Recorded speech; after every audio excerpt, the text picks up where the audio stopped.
Dollar સામે રૂપિયો વધુ એકવાર ગગડ્યો। આજે રૂપિયો ડોલર સામે અત્યાર સુધીના સૌથી નીચલા સ્તર 90.82 પર આવી ગયો છે। વિદેશી ભંડોળની સતત ઉપાડથી રૂપિયા પર દબાણ આવ્યું છે। રૂપિયો 2025માં અત્યાર સુધીમાં 5% વધુ નબળો પડી ચૂક્યો છે। 1 જાન્યુઆરીએ રૂપિયો ડોલર સામે 85.70ના સ્તરે હતો, જે હવે 90.82ના સ્તરે પહોંચી ગયો છે। રૂપિયામાં ઘટાડાનો અર્થ એ છે કે ભારત માટે વસ્તુઓની આયાત મોંઘી થશે। આ ઉપરાંત વિદેશમાં ફરવું અને ભણવું પણ મોંઘું થઈ ગયું છે। ડોલર સામે રૂપિયો ઓલ ટાઈમ લો છે। મોંઘવારી વચ્ચે ડોલર સામે રૂપિયો ઓલ ટાઈમ લો થવાના કારણે વિદેશમાંથી ભણવાનું ફરવાનું પણ મોંઘું થઈ જશે। વિદેશમાંથી કોઈ વસ્તુઓની આયાત પણ મોંઘી થઈ જશે। વિદેશી રોકાણ ઘટી જશે, જેની સીધી અસર અર્થતંત્ર પર પડશે।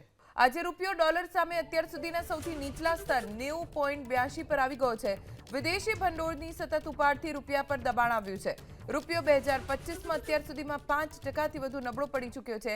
1 જાન્યુઆરીએ રૂપિયો ડોલર સામે 85.70ના સ્તરે હતો, જે હવે 90.82ના સ્તરે પહોંચી ગયો છે। રૂપિયામાં ઘટાડાનો અર્થ એ છે કે ભારત માટે વસ્તુઓની આયાત મોંઘી થશે। આ ઉપરાંત વિદેશમાં ફરવું અને ભણવું પણ મોંઘું થઈ ગયું છે।